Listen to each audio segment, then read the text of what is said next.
Live everywhere. Daily Co's Radio on netrootsradio.com presents David Waldman. Kagro in the Morning Show.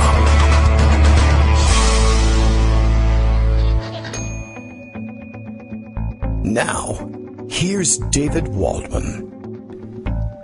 Hey, good morning, everybody. How you doing? Tuesday, September 26th, 2017. If all goes as planned, we'll do a 2-hour show about I don't know what. Levels are 5x5. Thank you very much, Justice, for giving me the thumbs up in the background. I got to adjust, I think, like the microphone or the headphones volume in this thing so I can hear myself a little bit better. Why? I don't know. I'm not certain what we're going to get to today. I can't decide whether we should catch up with news and stay in the moment. Should we fill in background? Should we do a little bit of both? Got 2 hours to do it, so I think we can fit in a number of different approaches to the news today.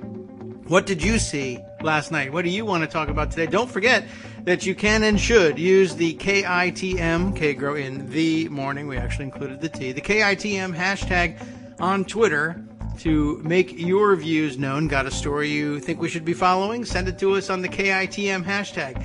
Got a story that you think we should be following, but we refuse to follow even if you have sent it to the KITM hashtag? Send it to me. Sit down. Record it on your smartphone. Read it yourself. Send me the link and email it all to me at kagrox, K-A-G-R-O-X, at gmail.com. And maybe what we can do here is just play it on the air. If I'm not getting to it, maybe you can get to it. We can arrange these things. We have done this in the past. Lots of people do it on a regular basis. Lots of people do it on an irregular basis. Don't worry about it. You can do it. Sit down, take that phone out, record yourself reading or commenting on your article, and send it to me. We'll play it on the air just so long as it's, say, radio safe for our friends at WRFZ in Rochester, New York. 106.3, do I have that right? On the FM dial. I got to make sure we have all our little notes up about who we call out and thank for carrying the show, along with the notes on how to press the buttons correctly to start the show. And then we'll have professionalized this operation to some extent. And we've got some big plans on hand as well for new approaches to our breaks. The breaks will stay the same amount of time. Of course, we can't really bend that one too much. And other radio stations in the future may yet come to appreciate the fact that we have got these things. And we'll even try and come up with a plan to promote our show to those stations who might be interested in adding some progressive content. And hey, how could you not add us? We already have breaks built in. That's so professional. Please pick up the show. Why not? Where do we want to start? Yes, on today's news. We don't have Greg with us on Tuesdays, so the easy way out of relying on Greg to do that thing for us is not available to us. The debate on healthcare, the debate between, I don't know, is it a debate of single payer? Is it a debate that includes a single payer perspective? I don't know. I didn't watch it. Maybe you did. That's not the sort of thing that occupies my time in the evenings. My time in the evenings is spent making sure the kids eat dinner and get to all their activities and homework gets done, yada, yada, yada. Around 10:30, 11 o'clock, I finally get around to, oh, yes, I need to put together a post for tomorrow's show. What are we going to do? I don't know. I missed the debate. I did, however, I relied on Greg Dworkin anyway by watching his Twitter feed and watching him tweet around looking for a good write-up of the coverage of the debate from yesterday. So I do have that, and we want to mention it. I didn't see it, so I'm going to read this as much to inform myself as to inform the rest of you. Many of you probably watched the debate. I picked up from Greg's discussion with, was it Van Newkirk you were talking to, Greg? He sent you to The Atlantic for a write-up from Russell Berman entitled A Primetime Clash Over Healthcare. Senators Lindsey Graham and Bill Cassidy sparred with Bernie Sanders and Amy Klobuchar. Klobuchar, what did we decide on that one? On CNN hours after, and this is a good way of getting two birds with one stone on this piece here, hours after the bill dismantling Obamacare appeared to collapse. And yeah, it's likely going to come back. Just probably not before September 30th, although you never know. with these things. And there's plenty more that they should be spending their time on, and we can get to all of those things, and we could fill the entire show with all the things they should be doing in Congress rather than wasting time on this nonsense. But this is what they did with their time, and this is what these four senators decided to do with their time on CNN yesterday. I forgot. I thought it was actually tonight would be that debate. I don't know why I thought it was going to be Tuesday, but it happened. And here's approximately how it went down according to Russell Berman. Ordinarily, he begins, you debate to stave off defeat. But Senators Lindsey Graham and Bill Cassidy on Monday night, the defeat came first. Hooray, we think. By the time the two GOP senators stepped on CNN's stage Monday night for a primetime debate over their health care proposal, which is barely even a proposal, by the way. Can I bring that up? I mean, they sketched this thing out on the back of a napkin last week, and then they changed it over the weekend. They don't know what they're doing. Health care proposal. They proposed to get their names in the paper with regard to health care. Anyway, by the time they stepped on the stage, they knew they had already lost. Susan Collins, I guess, was the one who supposedly put the nail in the coffin yesterday by coming out with her firm no. But one of the other pending no's is Rand Paul's. And so that's not really worth a great deal. We got McCain, who, maybe he sticks to his guns and votes no. Lindsey Graham even says it's okay. He understands. Rand Paul, who knows? I mean, there was the argument that he doesn't flip-flop on things, but who knows whether that means anything.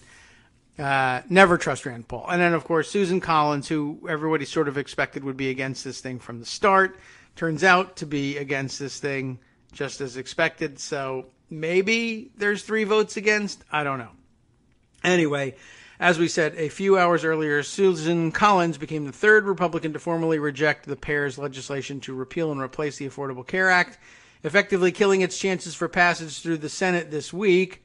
Graham and Cassidy had hoped to use the forum to make a closing argument for their plan and to line it up against Senator Bernie Sanders and his call for single-payer Medicare for all healthcare system. Instead, the two senators found themselves defending a proposal that was no less hypothetical and probably much less popular than Sanders' supposed liberal fantasy. That is a very interesting take on it. It's a good one and a correct one. I don't know that it's going to be a widespread one. I don't know if the impact of their bill's failure, if that's what ultimately ends up happening, has had enough time to sink in so that people can rightly come to the conclusion that what they're watching here is a debate between two theoretical things that aren't coming to the floor. And so why dismiss one as fantasy and the other as hard-nosed, realistic pragmatism? It never was that in the first place. It was a mistake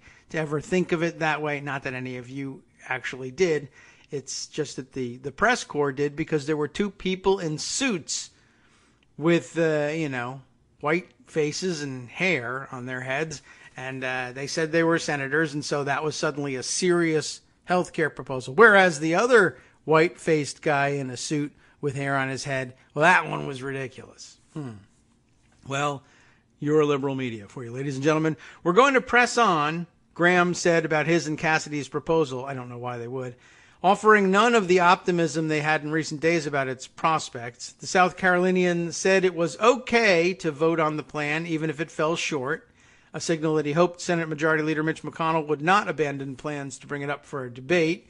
Graham and Cassidy dutifully defended their bill against attacks from Sanders and Senator Amy Klobuchar of Minnesota, arguing that its cuts to Medicaid put the program on a suitable trajectory and that governors could be trusted to offer consumer protections that would no longer be federally guaranteed. Imagine, you can see how Susan Collins' vote came out. Even if she weren't personally opposed to the entire basis of the proposal from the start, I can't imagine living in a state governed by Paul LePage and saying, sure, I trust the governor to do something sensible. Well, that wasn't likely to come out that way no matter what. I trust governors, Cassidy told a questioner during the town hall format who asked about the bill's provision allowing states the opt-out of requiring insurers to charge the same rates to people with pre-existing conditions. I don't trust them. We watched what Republican governors did. They were offered money to expand Medicaid, and they refused to take it. And by the way, I mean, I guess to straighten things out, as we've had, was it Bruce McFarland point out to us the other day, and I didn't get a chance to read this on the air, but I think it was him that was reminding us that, by the way, the only reason that the Republican governors had the option, really, of not taking the money, which was a ridiculous option to exercise, it wasn't even available to them until Republicans sued over the implementation of the Affordable Care Act. And so we want this to be an opt-in situation, not basically a mandatory situation. They won the right to do that, for better or for worse, and then they opted not to take the money, and then they cried, it's not fair that these other states are getting more money than we are, and then that ended up being the basis of Graham Cassidy, which is upside down, backwards, and stupid. But, well, that's the plan, upside down, backwards, and stupid. Cassidy says he trusts governors, even though it was governors who screwed this whole thing up in the first place, and then laid out a scenario where they had to be treated unfairly. They demanded to be treated unfairly, and then they cried about being treated unfairly and said they want to turn it all upside down. So what does he say? I actually think the governors respond to the people that elected them. If they don't win the next time. Yeah, sure, whatever. It was Sanders, however, who took full advantage of the national audience to articulate a position on healthcare that was more nuanced than his critics, both Democrats and Republicans, often attribute to him. Some Democrats had feared the Vermont Independent would allow Graham to goad him into a debate over single payer when the party needed him to focus on defeating the Republican repeal bill. Although I think, to be fair, for all the time that some Democrats have spent reminding everybody that Bernie Sanders isn't a Democrat, this does go both ways, and maybe that's what they really feared, was that the time was being given to someone who doesn't owe any allegiance to the Democratic Party, and he wouldn't do what the party needed. But I guess that didn't come to pass, so you owe him one there. He was a good guy when he didn't have to be. Some Democrats had feared the Vermont Independent would allow Graham to goad him into a debate over single payer when the party, the Democratic Party, to which he doesn't belong, needed him to focus on defeating the Republican repeal bill. But luckily, Sanders, before I continue with the article, Sanders needs that bill to be defeated as much as the Democratic Party does, and so they probably shouldn't have had as that much fear about it. He was obviously going to take the opportunity to do everything he could to defeat that repeal bill. And then it wasn't even necessary. By the time the debate aired, that was no longer a really, well, if you listen to Ryan Graham, a requirement for him. But apparently he lived up to it anyway. It says here, Sanders appeared more agile than he did during some of his presidential primary debates with Hillary Clinton last year. Of course, that's because he had a wider open flank. He could beat the crap out of Republicans. And that should probably be remembered. There are, of course, plenty of Hillary Clinton fans who say he went much, much further and much, much harder on Hillary than he had to or should have during the primary. I can't say that's not a subject for debate. I'm only saying I won't be debating it here today. It clearly is a subject of much debate. But I think this demonstrates, perhaps, again, I didn't watch it, so I can't say for sure, but certainly reading through this coverage of the debate, it hints at the possibility that, yeah, he can dish it out a little harder than he actually did during the primaries. That's not to say that that doesn't conclude all by itself that he handled the primaries correctly in your view. I certainly can't speak for you on that one, or for myself. I can speak for myself, I think, and I'm sure there were certainly places where I wished the rhetoric might have been tweaked a little bit, let's say. It was Sanders, though, who took full advantage of the national audience to articulate a position on healthcare that was more nuanced than his critics, both Dems and Republicans, often attribute to him. Some Democrats had feared that he would allow Graham to goad him into this single-payer debate. But Sanders appeared more agile than he did during some of his presidential debates with Hillary Clinton last year. He assailed the Graham-Cassidy bill while defending the strengths of Obamacare and talking up consensus Democratic proposals, including a gradual expansion of Medicare, a public insurance option, and allowing Medicare to negotiate drug prices with pharmaceutical companies. So in other words, a full-throated, maybe, I don't know, certainly a defense offered of even incrementalism. Maybe he's more pragmatic than people give him credit for sometimes, yes? The truth of the matter is, the Affordable Care Act has done some very important things, Sanders said. Now, let's not throw the baby out with the bathwater. Echoing the Democratic Party line, he urged Republicans to work together and improve the Affordable Care Act, not repeal it. Sanders made a distinction between the short-term goal of improving the current system and his longer-term goal of Medicare for all, which he acknowledged had no chance of passing while the Republicans controlled Congress. Graham and Cassidy appeared frustrated at times by his restraint. Good. Bernie is the most honest person in the Senate because he believes in government-run health care from cradle to grave, Graham said. The tone of the debate remained cordial throughout, with the senators often referring to each other by their first names. The four even tiptoed toward consensus at points, as Graham and Sanders laughingly agreed that insurance companies were making out too well under Obamacare, and Sanders and Cassidy agreed on the need to control drug prices. But once the senators began to dig a little deeper, the agreement quickly faded. When Sanders tried to get Cassidy to commit to backing his bill on allowing negotiated drug prices, the Louisiana Republican ignored him and called him a socialist instead. What a nice guy. That's a freakish face, by the way. Can I just throw that in there as long as he's throwing around? Well, that guy's a socialist. Well, that guy looks like a creeper who parked his van down by the river and is luring people to their deaths with candy. But okay. Just thought I'd throw that in there. Graham appeared deflated at the outset, but that's just the way he always appears. But he mustered an emotional defense of his close friend, Senator John McCain. He was able to do that, who has come under heavy criticism from President Trump for opposing the last two GOP repeal efforts. John McCain was willing to die for this country, and he can vote however he wants to, Graham said after CNN's Jake Tapper read an angry tweet Trump sent during the middle of the debate. Trump, of course, rested his feet rather than offer up his life in defense of his country. But hey, Vietnam, it was a weird time.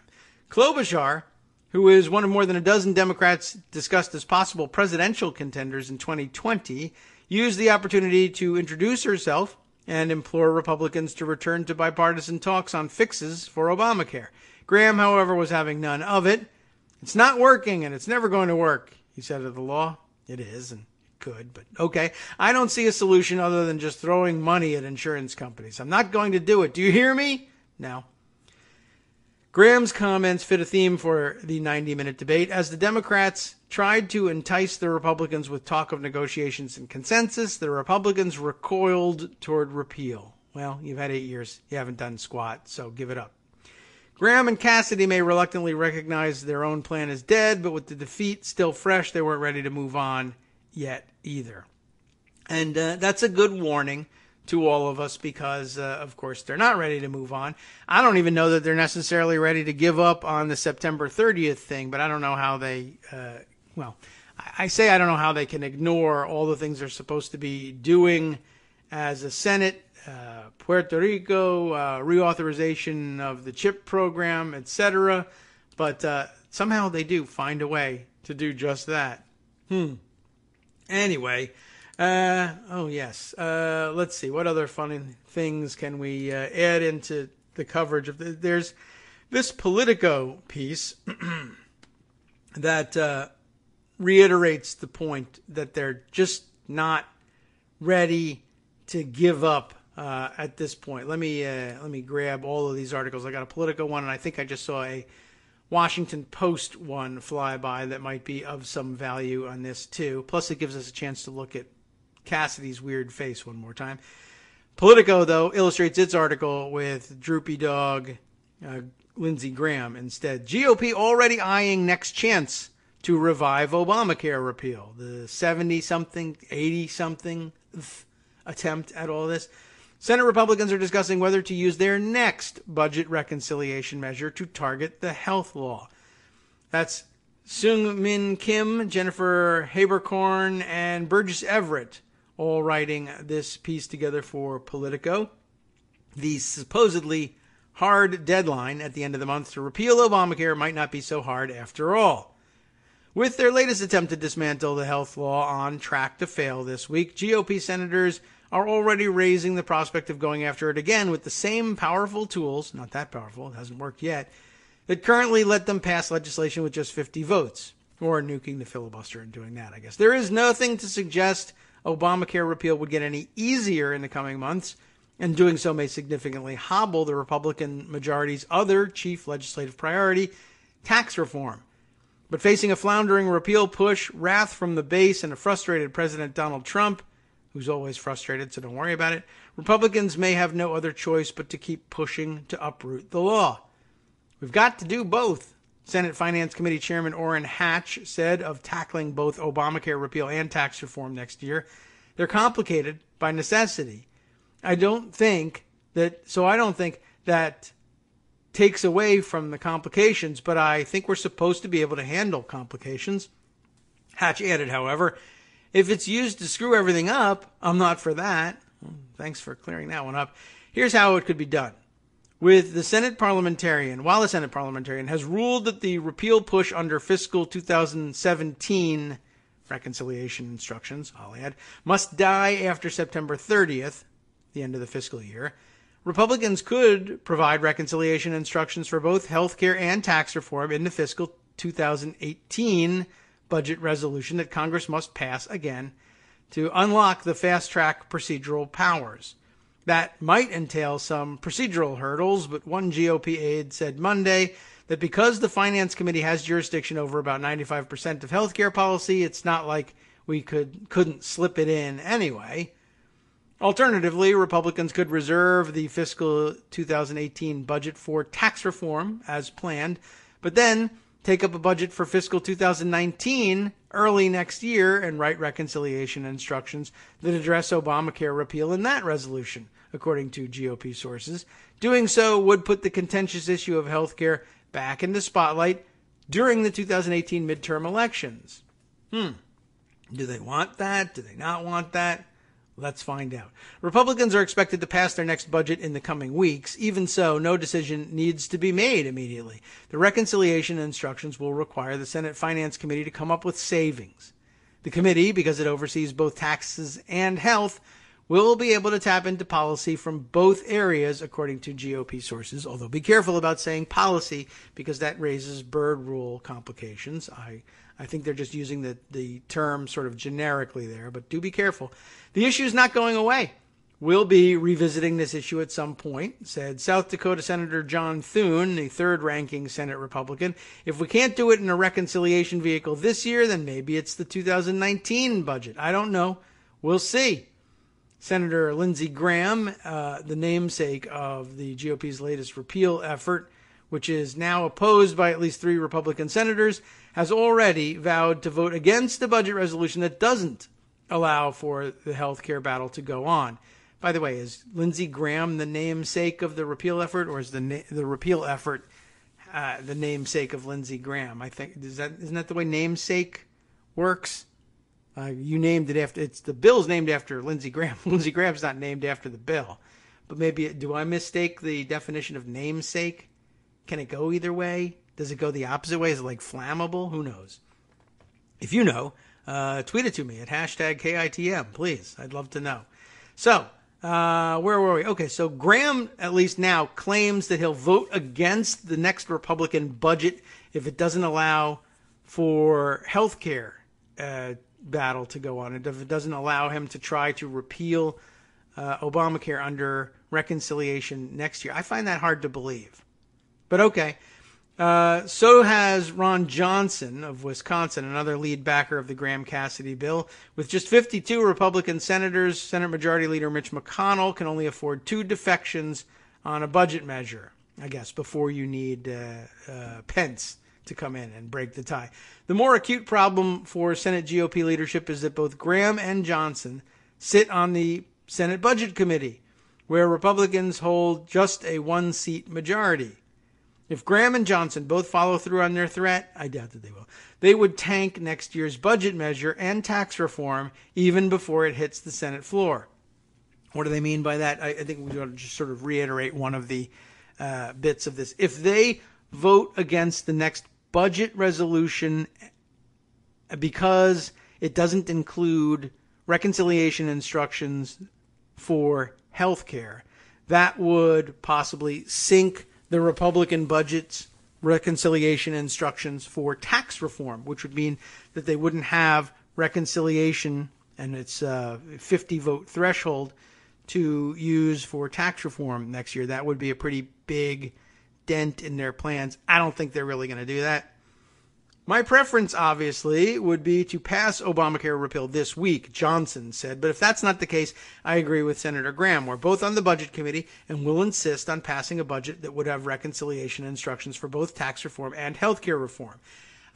It's actually probably even ridiculous to think about them voting against it because they are on the committee, which probably means, more than anything else, probably means that they just simply will include Obamacare repeal reconciliation instructions in the next budget resolution because they're on the budget writing committee. If they didn't include them, that would be pretty extraordinary. Now, if they pass it and then there could be a floor amendment to remove it, that could conceivably be a vote that they would lose, but I can't see it happening.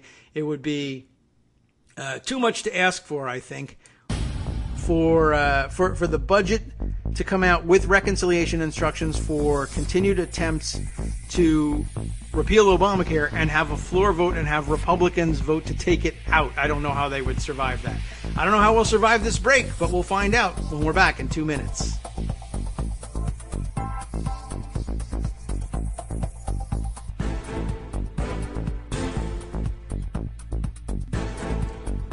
Welcome back to the Kagro in the Morning Show here on Netroots Radio as we fade our music back down. Here we go. Thanks for hanging on during the break with us. Let's cue things up for our next go-round and return to the article that we were just reading. Where were we? We're in the Politico piece about the collapse of Graham Cassidy, or the apparent collapse of Graham Cassidy, and what comes next.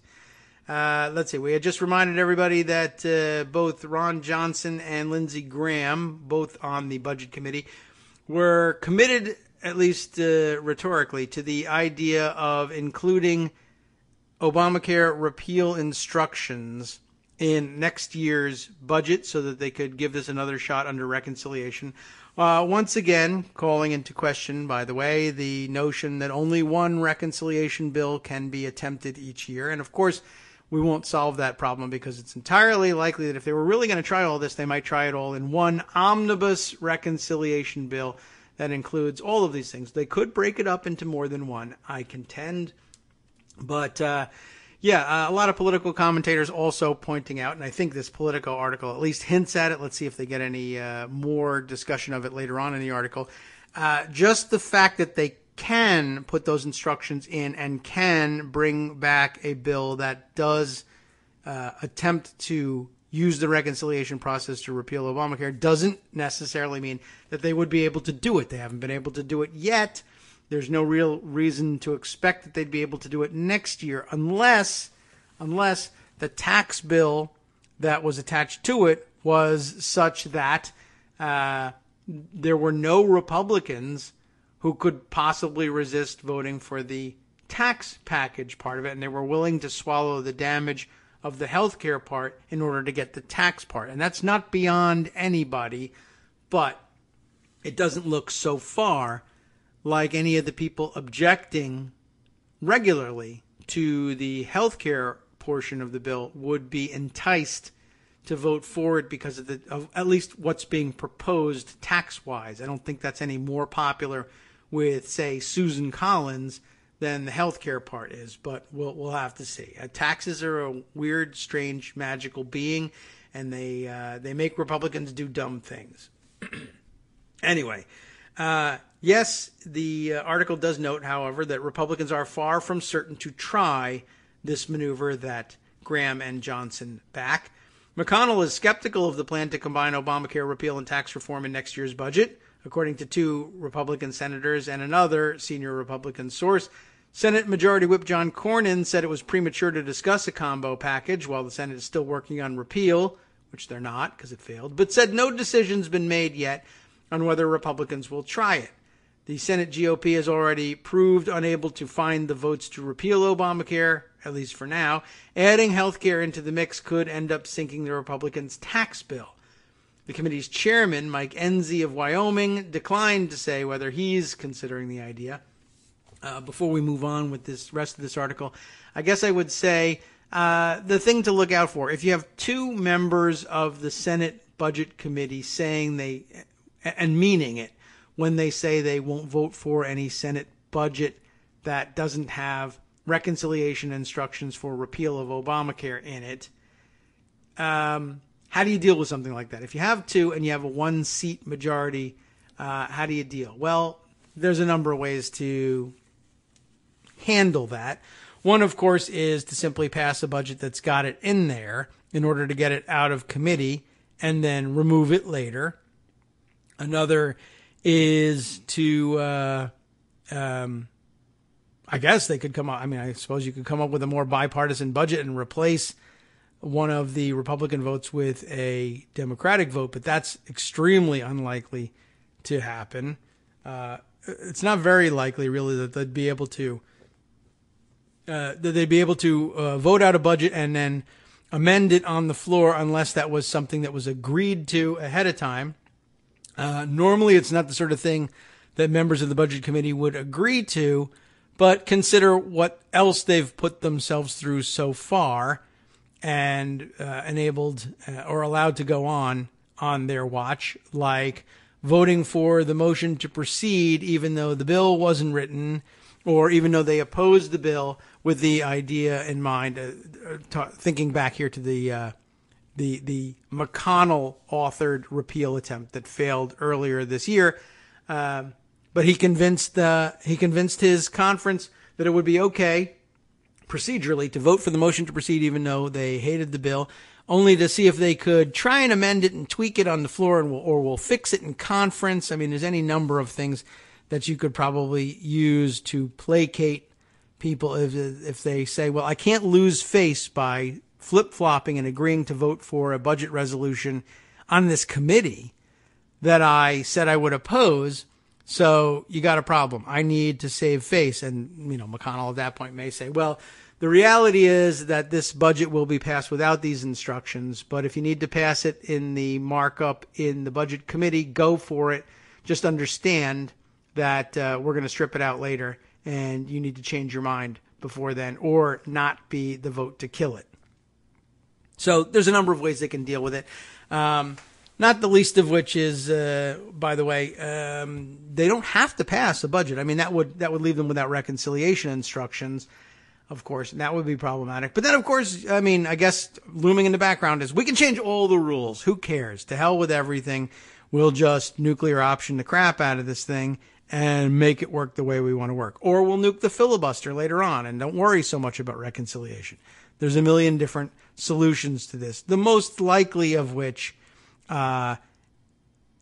if Johnson and Graham were to stick to their guns, would be passing a budget resolution that has those instructions. One other thing that they can do is, okay. So first, I think the less likely compromise would be working it out in conference so that they agree, look, this is what the budget resolution will say. And then when it comes to floor debate of the budget resolution, we'll strike these provisions. But more likely than that, I suppose, if you're going to work out a deal, why light the place on fire in that fight? Why risk anything? Why not simply say, yeah, we'll pass this budget with reconciliation instructions in it, and then ignore the reconciliation instructions? You can obviously do that as well. We'll have reconciliation instructions in the fiscal year 2018 budget that say we can do. The option is open to us to use reconciliation for tax reform, and the option is open to us to use reconciliation for health care repeal. There's no point in calling it health care reform. And then just don't do the work on healthcare reform. Or what the hell? Let Graham and all those guys do all the work they want, report their bill, and just, not take it up. That's always a possibility, too. Don't forget that one. So let's see. Where were we? Other Senate Republicans won't go as far as Graham and Johnson by threatening opposition to the budget resolution, but say they are definitely open to taking another stab at Obamacare repeal in the future, in future reconciliation attempts. I think you can't not have the healthcare debate go on because we have to get a resolution on this, said Senator James Lankford, Republican of Oklahoma. Don't forget, he's out there. Whatever we can use to be able to help resolve this for people from my state, I want to be able to do that.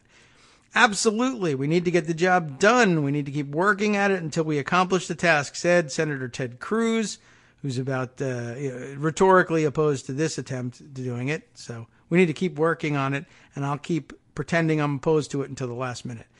We need to use whatever procedural tools are necessary to honor the promise we made to the American people to repeal Obamacare. Senator Rand Paul also indicated on Monday that he was open to the idea, saying there's no reason why the Senate couldn't tackle both policy issues in a budget measure.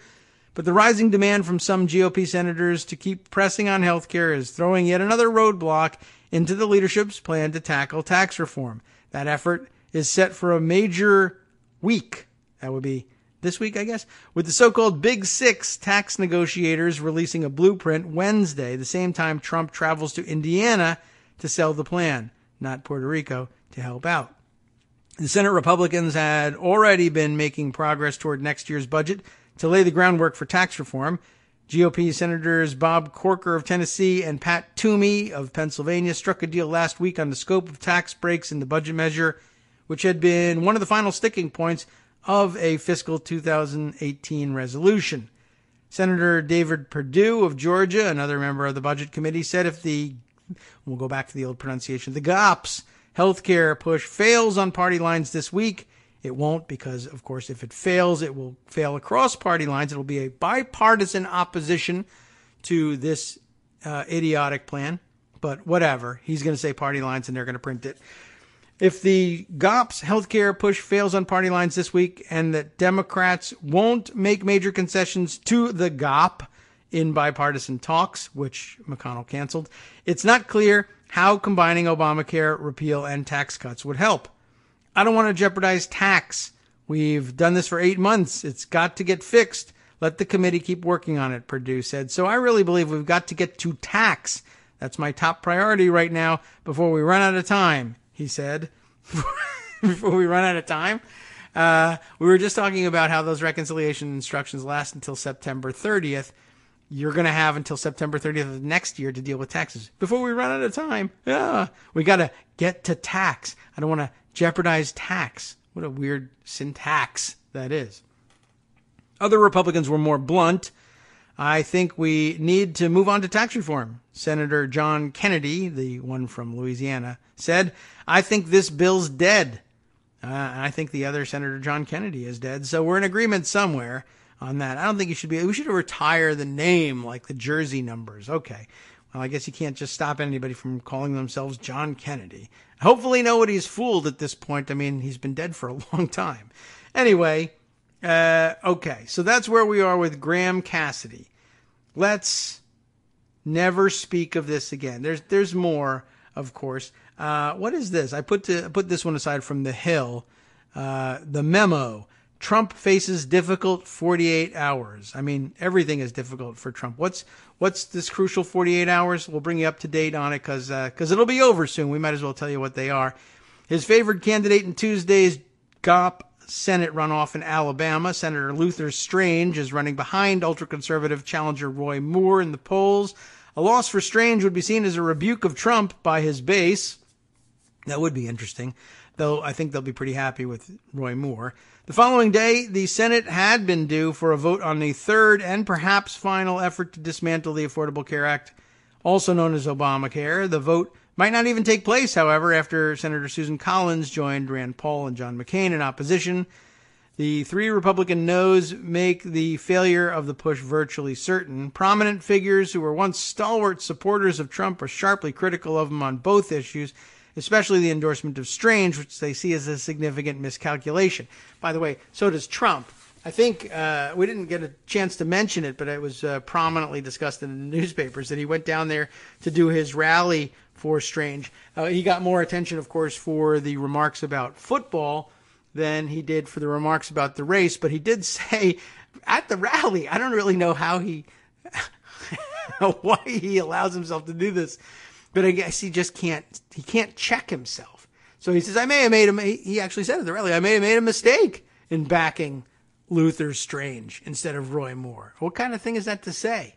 Well, I don't know whether that's something you want to credit him for being honest or just say the guy has no internal checks at all, which is why he says the things he says that get him in trouble. This got him in trouble, but not with us. We don't care. We're happy about that one. Anyway, let's see. What else is in here? Ann Coulter is mad about things. It would be better if the president would spend half as much time demanding full congressional funding for a border wall as he has pushing a mediocre Obamacare fix, quote-unquote fix, and an open borders Senate candidate. Conservative commentator Ann Coulter told The Hill his central campaign promise was not to elect John McCain clones to the Senate. Yikes. Roger Stone, the maverick GOP strategist and longtime friend of the president, said Trump had been conned into endorsing Strange by moderates in the White House. Trump endorsed Strange in early August, but there has been persistent rumors in late summer he was regretting his choice. Strange is strongly backed by Senate Majority Leader Mitch McConnell, with whom Trump has had a testy relationship. Further complicating the picture, Trump's erstwhile, chief strategist, Steve Bannon, has been a vigorous backer of Moore. Breitbart, the conservative news outlet Bannon runs, really never stopped running, has unleashed a fusillade intended to sink Strange. Some Trump allies bridled at the amount of attention given to Bannon and Breitbart. Stone noted that he himself had been a longtime Moore backer, even while the media has reported substantially on Steve Bannon's support. Chris Ruddy, a friend of Trump's and the chief executive of Newsmax Media, said on Monday that if Moore wins, the press is going to say this was Bannon defeating Trump, but that won't really be accurate in my book, and it's probably not entirely, but I don't see how you could avoid that narrative. He set it up. What can you do?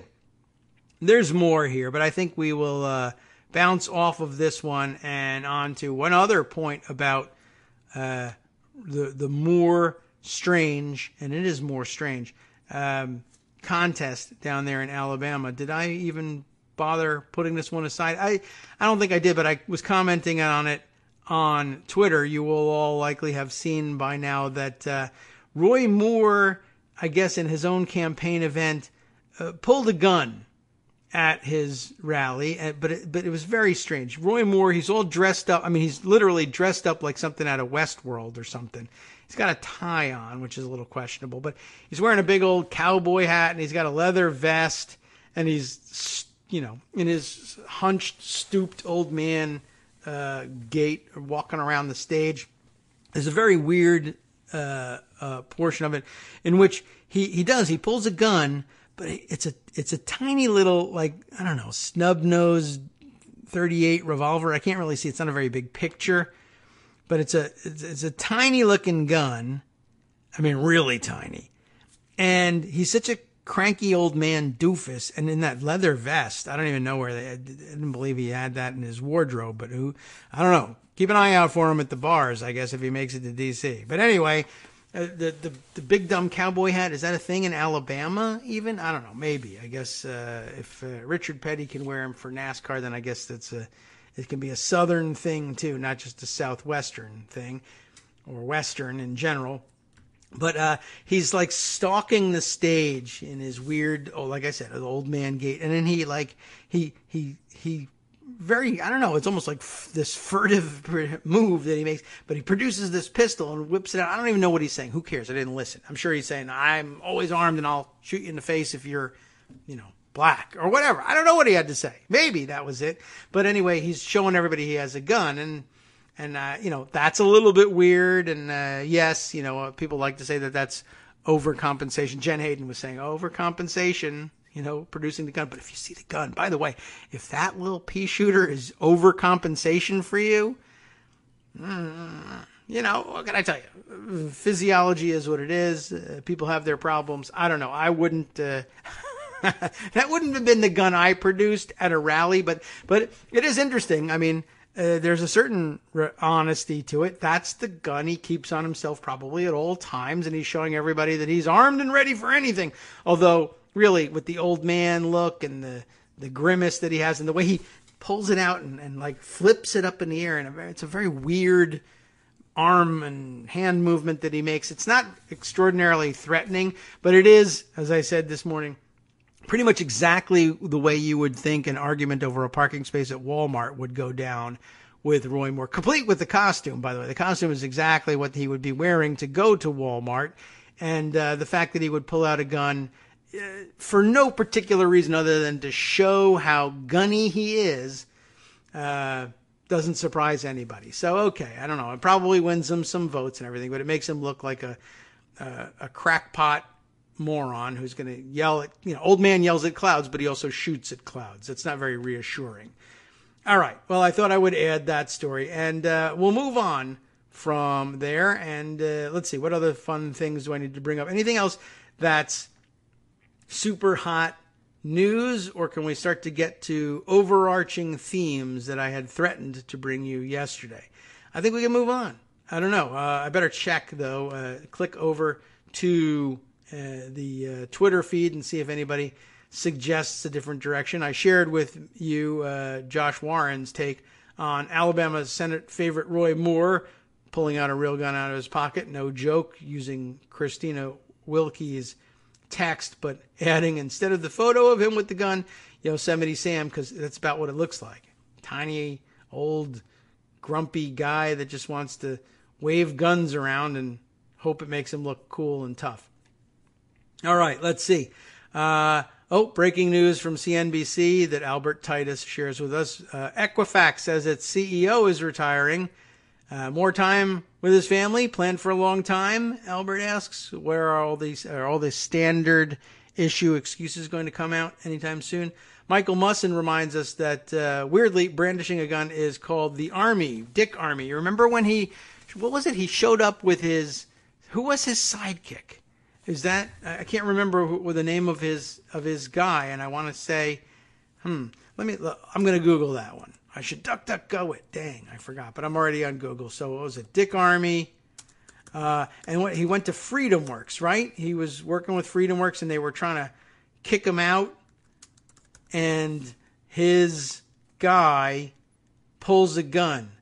Here we go. Okay, let's look at the Mother Jones article here, because it says Dick Army reveals the identity of his mysterious gunman at FreedomWorks. I remember reporting on that story, even here on the air, too. I think we did do it. Let's see.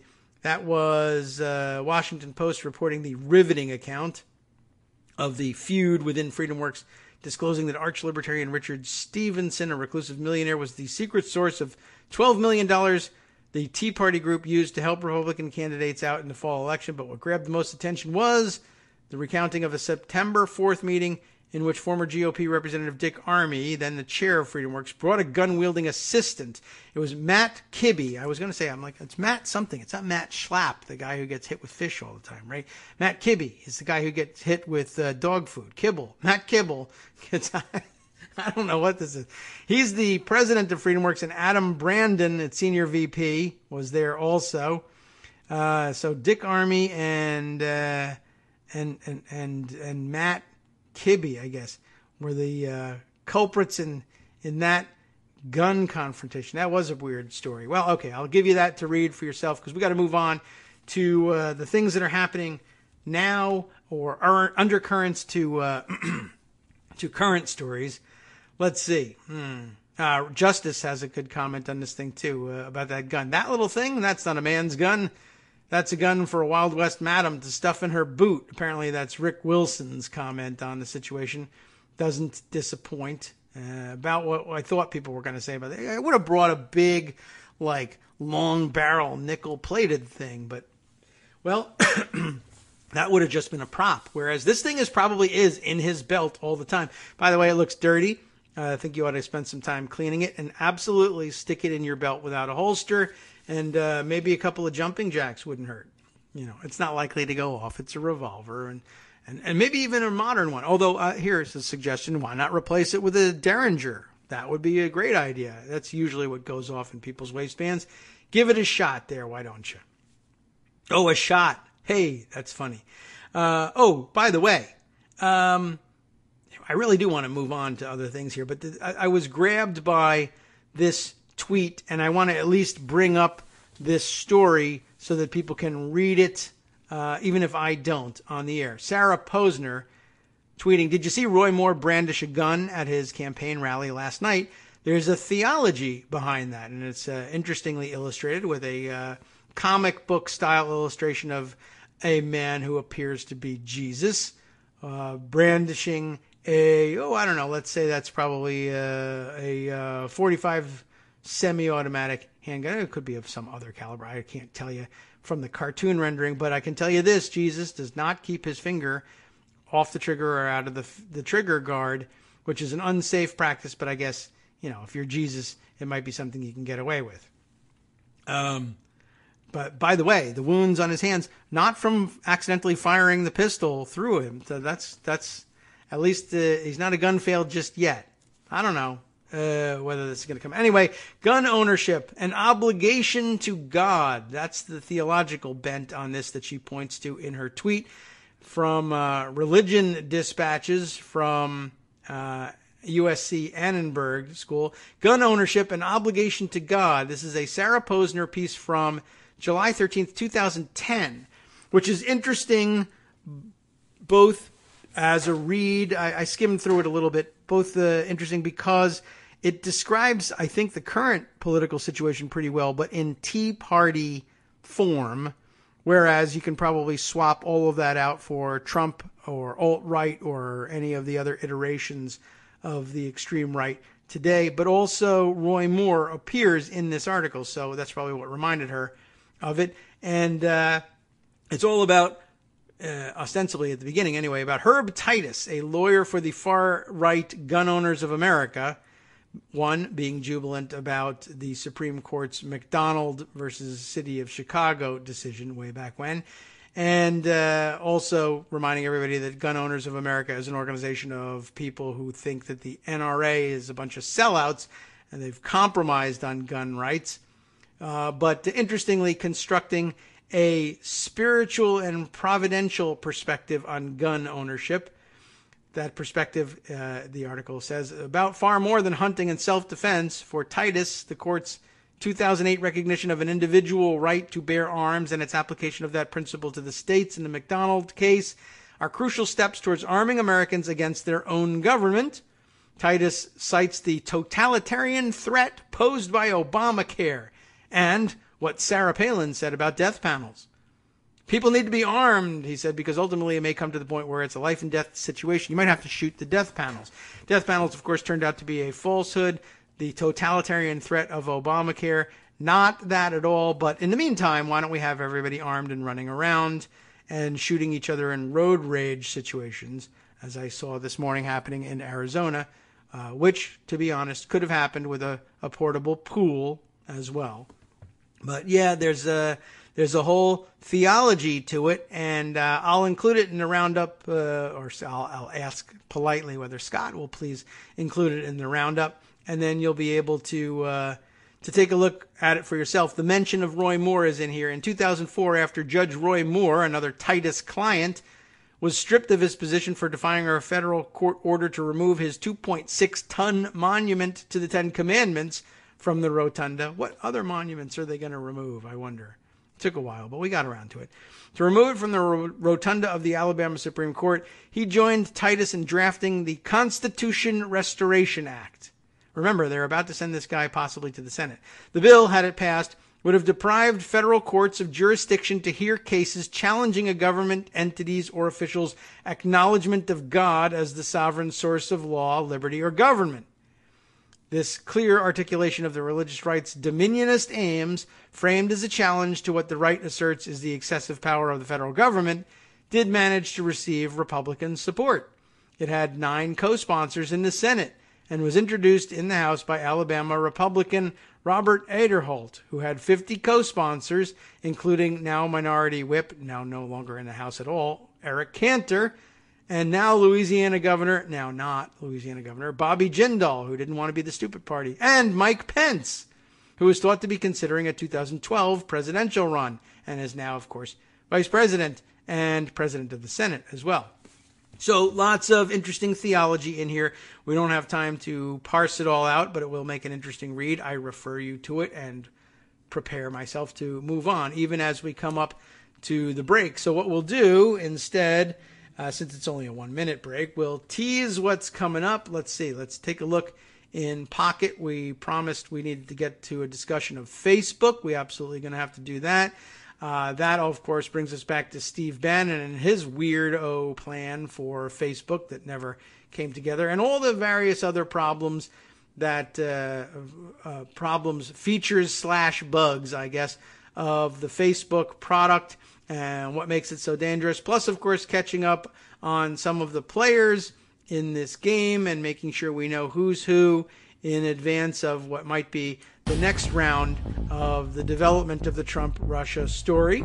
We do have to take our break for station identification right about at this point. We'll be back in just a minute. It's a short break, and we'll get started on this and all the other things that I promised I'd discuss with you today, including J.J. McNabb's latest as well. We'll be right back.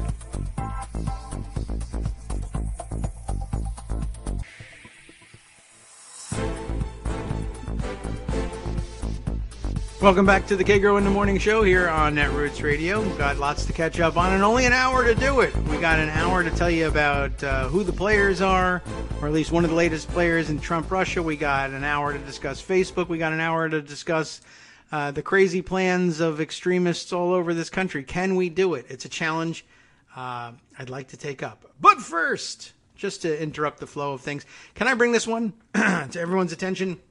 This one somehow has escaped my notice, maybe not yours, but it's odd that it would have gotten this far without our taking notice of it. Maybe it was it might even have been on the front page of Daily Post, and I Daily Post. I'm going to merge the Coast with any number of posts that are out there. That's probably not a good idea. Anyway, it may have been there and I just, missed it. Sometimes I'm away from the desk. Okay, here's the story. Marriott refuses to cancel conference booked by anti-Muslim hate group April Glaser, writing this one for Slate. I missed this whole thing. What group is it? It is Act for America, one of the largest anti-Muslim grassroots hate groups in the United States. Act for America is hosting its annual conference on October 2nd and 3rd in Arlington, Virginia at the Crystal Gateway Marriott Hotel. ActCon 2017, that's probably what they'll use as a hashtag too, but ActCon 2017 strives to be a massive gathering of people from across the country to strategize how to fight the, quote, leftist Islamic coalition, which is, quote, waging war against the rule of law. How amazing is that claim? Boy, some projection involved. According to the group's founder, Bridget Gabriel, about whom I know nothing. I have never heard of Act for America. I've never heard of Bridget Gabriel. I'm sure they're horrible, and I've been ignoring them. And I'm sure that there are many allies on the left who've been writing nonstop about them, and it just hasn't caught my attention. Now it does. October 2nd and 3rd, Arlington, Virginia. Marriott ought not to allow this sort of thing to go on in their properties, not because we hate free speech so much, but because it mars the Marriott brand name. That's all I'm asking for here is if they're worried about the cash flow issues that follow allowing an open and obvious anti-Muslim group to meet there, then they ought to do something about it. And I suppose that's someplace where left-wing and progressive activists, maybe they already are bringing the pressure. I have not seen it yet. Usually these things are higher on my radar when I'm watching on Twitter. Maybe there's some reason why they back off from this one. I mean, the Marriott family, anyway, is a pretty conservative bunch. It may be a fruitless effort, or it may just be, pick the battles and say, look, these people, they've got to meet somewhere. They'll start boycotting if progressive groups meet in the Marriott. Maybe we won't want to get into this. I don't know.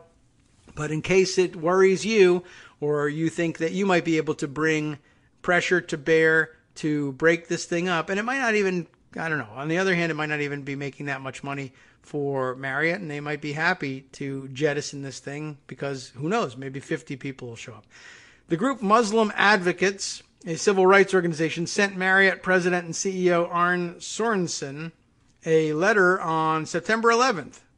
Maybe not the best date for it, but okay. Urging his company to cancel the hotel's commitment to host ActCon 2017. As the letter points out, Marriott states on its website that diversity and inclusion is fundamental to our core values and strategic business goals, which one would think might include not hosting a group that works to advance hate speech and anti-Muslim legislation. Embedded in this Slate piece is the full ActCon promotional video, I guess featuring, that must be Bridget, whatever her name is, speaking into the camera there. I wonder. What's her story? I don't know. I'm not going to play the video. Maybe offline I'll look at it and laugh, but we won't put any time into it here. Act for America said in a statement to Slate that Muslim advocates are unfairly portraying the group as racist, noting there will be a Palestinian, a Jewish person, wow, a Jewish person and not even a Jewish goat or anything? Wow. And other underrepresented minorities speaking at the conference. Okay, to do what? Act for America was behind, wow, it must be so difficult to find a Jewish person that will speak out against Muslims. I mean, where there's only a whole country full of them that they could import somebody from and then wave their flag and say, see, we support diversity because we love Israel and Israel's full of Jews. Okay. Act for America was behind the more than 20 anti-Muslim protests dubbed March Against Sharia held across the country during Ramadan this year. Didn't hear a goddamn thing about it.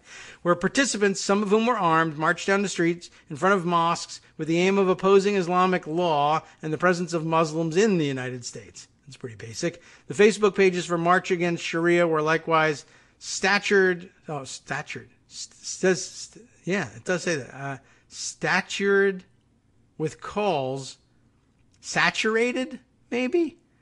I don't know. With calls for violence toward and even murdering Muslims. But that doesn't get you kicked off Facebook these days. As a spokesperson from Marriott confirmed for Slate, the Crystal Gateway Marriott in Arlington will not be canceling its hosting. We are a hospitality company that provides public accommodations and function space, said the spokesperson. Acceptance of business does not indicate support or endorsement of any group or individual. Marriott's decision to host ActCon is particularly curious given the company's 2010 decision to cancel its hosting of American Renaissance, a white nationalist conference. Sorensen, the CEO of Marriott, previously noted that President Trump's travel ban focusing on 6 Muslim-majority countries was broadly perceived as a big deal in the Middle East and that the symbolism is wrong. Okay. By the way, that ban back in yet another iteration that includes other countries, it doesn't make any sense whatsoever. But I guess that's an attempt to show that it's not only about banning Muslims. We'll see whether that works, but we do need to get back to that and discuss that. Is there more that we ought to grab out of this? I mean, I'm going to drop it at this point. There's lots more that ordinarily I would like to parse through and discuss, but the important part is getting out the word that October 2nd and 3rd is this conference. Hopefully it's a flop, as it seems to me most of their events have been. But it's an opportunity to ratchet up the pressure on Marriott if we think that's appropriate. So I wanted to put that out there. Now, on to the overarching themes and other things that I have been promising to get to. Why don't we start with the roster issues, Oleg Deripaska, and what we need to know about him. I guess that's the blunt way that Andrew Roth puts it to us in the Washington Post. Manafort's Russia connection, what you need to know about Oleg Deripaska. I am generally opposed to the what you need to know construction of headlines, but let's take a look at it anyway and see, because I need to know more. He is the aluminum magnate that we mentioned the other day, right? Even though aluminum is not magnetic. The aluminum an aluminum magnate, anyway, who survived the gangster capitalism of the 1990s and the financial crisis of 2008. Oleg Deripaska is a shrewd, self-made billionaire who has managed to stay on the right side of power, whether by marrying into the family of Russia's first president, Boris Yeltsin, anyway, or by making himself indispensable to its current one, Vladimir Putin.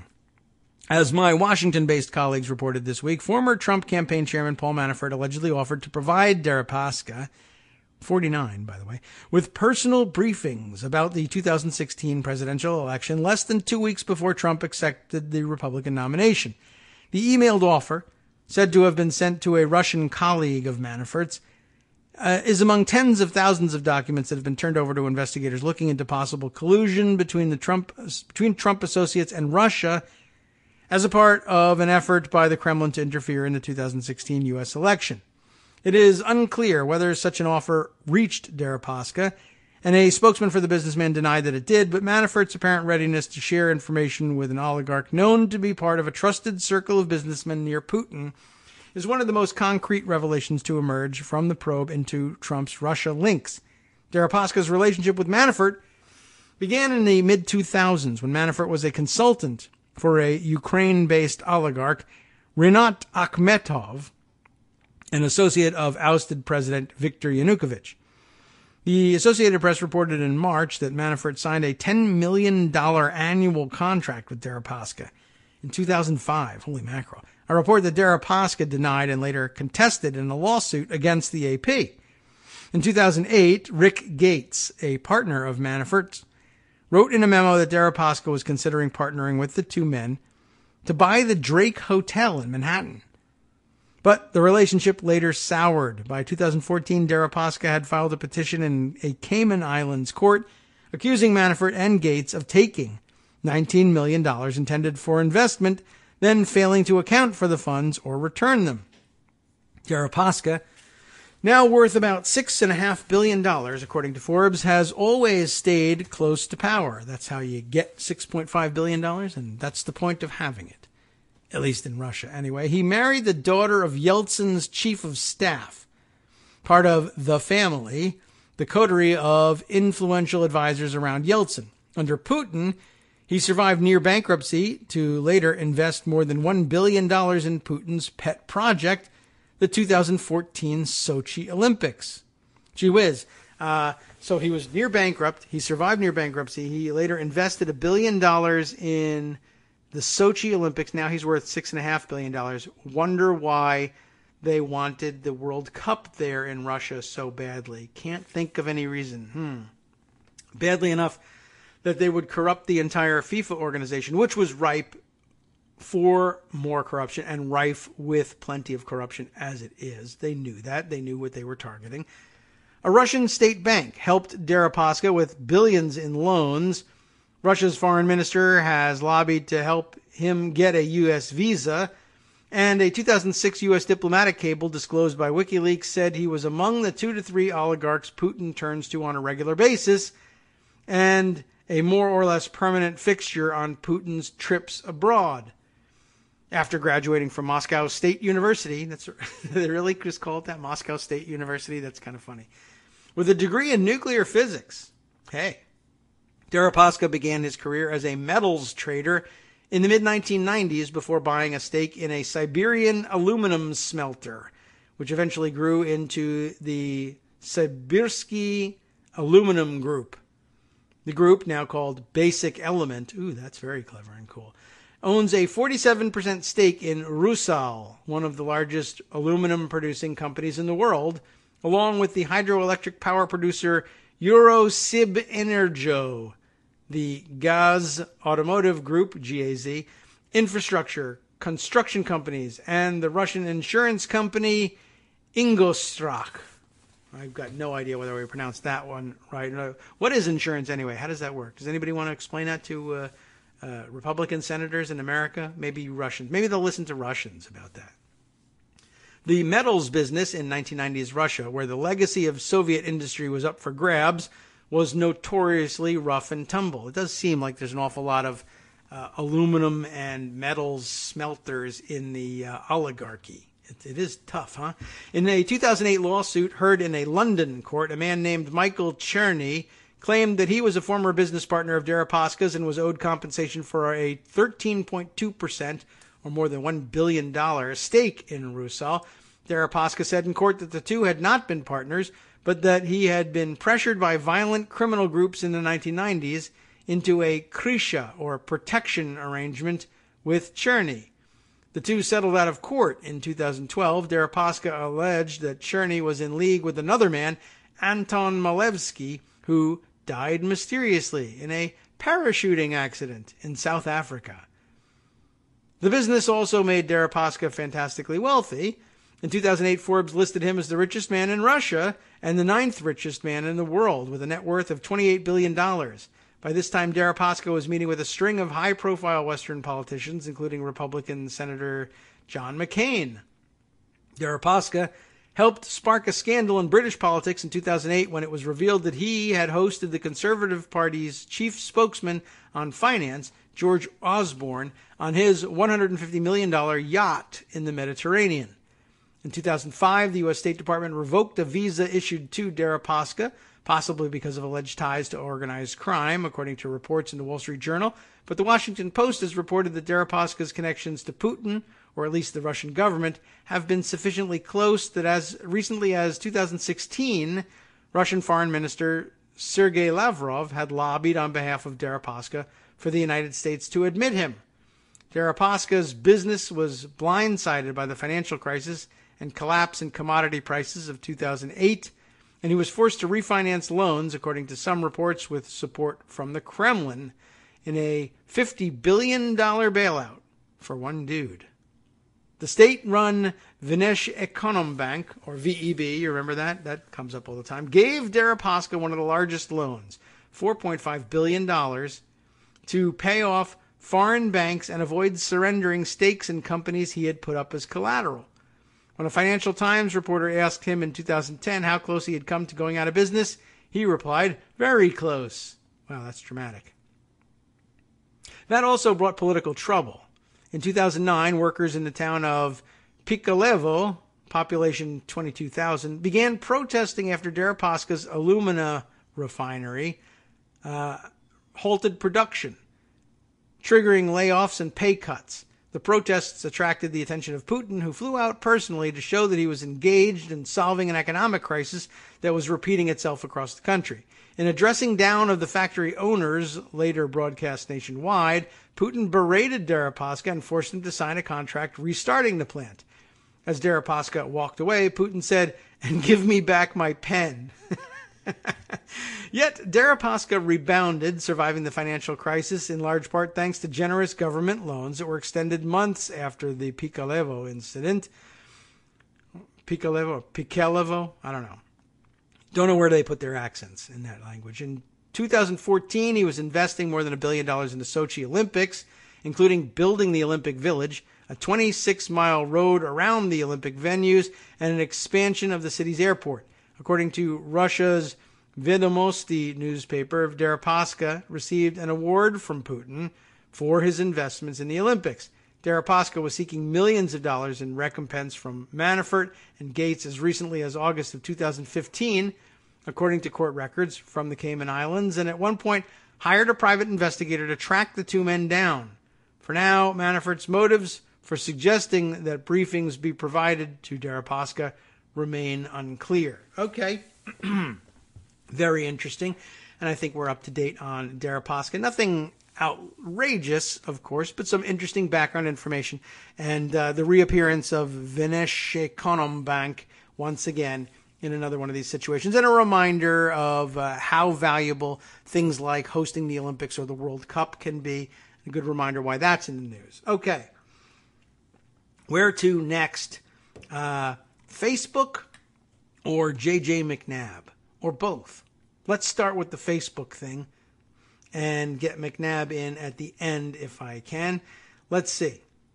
Where to start with this one? Maybe here. Washington Post. Their story.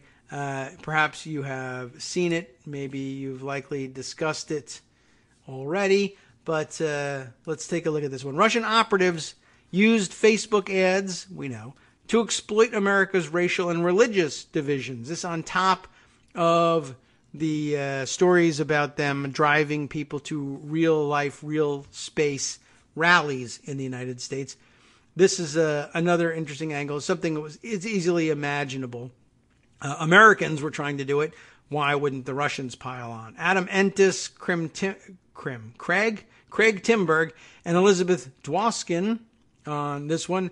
The batch of more than 3,000 Russian-bought ads that Facebook is preparing to turn over to Congress shows a deep understanding of social divides in American society, with some ads promoting African-American rights groups, including Black Lives Matter, and others suggesting that these same groups pose a rising political threat, say people familiar with the covert influence campaign. I wonder if they'll change their minds about the ability of the Russians to do their own targeting from something like this, or whether it just points out more reason to believe that they were getting help from the inside. The Russian campaign, taking advantage of Facebook's ability to send contrary messages to different groups of users based on their political and demographic characteristics, also sought to sow discord among religious groups.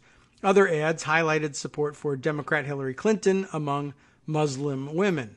These targeted messages, along with others that have surfaced in recent days, highlight the sophistication of an influence campaign slickly crafted to mimic and infiltrate U.S. political discourse while also seeking to heighten tensions between groups already wary of one another. This is part of what makes Facebook such a weird, bad, dangerous product. Not at the point yet where I'm willing to say that it really needs to be, done away with, obviously, but more that it was started by, like I keep saying, a bunch of guys who really just wanted to use it to gawk at pictures of women in college. And they found out that they could make a tremendous amount of money with it by turning it into a targeted advertising vehicle. And it made sense at the time to, the more precisely you could target it, the more you could probably charge people for even small ad runs. And it would probably be great for revenue. And they never gave any serious thought because, honestly, if you're just out, doing your thing and look, it's just for us to have be able to look at pictures of girls. Okay, we got to expand on that if we're going to make money out of it. It's ways for people to share interests. Okay, advertising. It's a way to do advertising and we got to charge money. And it's a way to do advertising differently from the rest of online because it's so highly targetable. And in order to do that, we need to gather up more and more information. And then I'm sure at some point, somebody inside the organization says, well, we're beginning to gather an awful lot of information and it's getting kind of like almost intrusive. And I'm sure they talked themselves out of it by saying, well, it's not intrusive if they give us the information. But surely, there have been people on the outside anyway commenting for a long time that they're just beginning to compile too much stuff. It was in parallel with Google. It began to become disturbing, but it's only outside theorists that give this any really serious consideration. The guys at Facebook just convince themselves, look, I'm just trying to give people an opportunity to share pictures of themselves. And if they're getting ads for products that they like, what's the big deal if they buy Snuggies? One person is more likely to buy a Snuggie or a Big Mouth Billy Bass than another. What's the harm in targeting things correctly? In fact, people will probably be happy that they're not getting ads that don't have anything to do with their lives. And if they thought they were offering a pretty benign product, and that's probably what they were thinking they were crafting, it would be pretty easy to see them not seeing it coming when who would think that Russia would say, yeah, Facebook is the way we're going to finally bring America down. But, you got to red team these things and make sure you're considering all the terrible things you can do with targeting too. But they didn't want to do that because there was a lot of money to be made, and you could say, I'm just trying to let people share pictures. What's wrong with that? And then this kind of stuff sneaks in. The nature and detail of these ads have troubled investigators at Facebook, on Capitol Hill, and at the Justice Department, say people familiar with the advertisements, who spoke on the condition of anonymity to share matters still under investigation because they wanted to protect their privacy. They're remaining anonymous. What a great idea. The House and Senate Intelligence Committees plan to begin reviewing the Facebook ads in coming weeks as they attempt to untangle the operation and other matters related to Russia's bid to help elect Donald Trump president in 2016.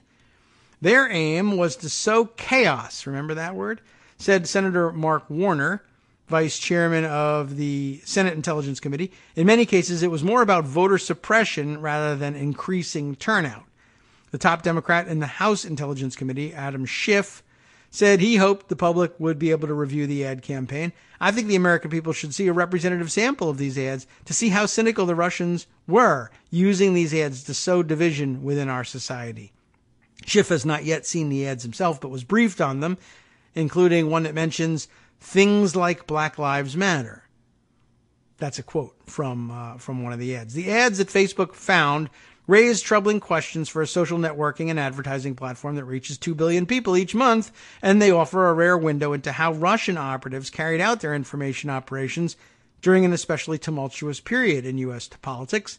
Investigators at Facebook discovered the Russian ads in recent weeks, and I know a lot of people are rolling their eyes about these things because, as Senator Warner pointed out, a lot of these ads were paid for in rubles, which really should raise a flag. Like at some point, even there's certainly innocent things, I'm sure, that could be paid for in rubles somehow. But I mean, that should have been the flag to people who should have been worried about the negative impact of this crazy targeting system that they were building, that outside critics were reminding them could be used for very bad ends.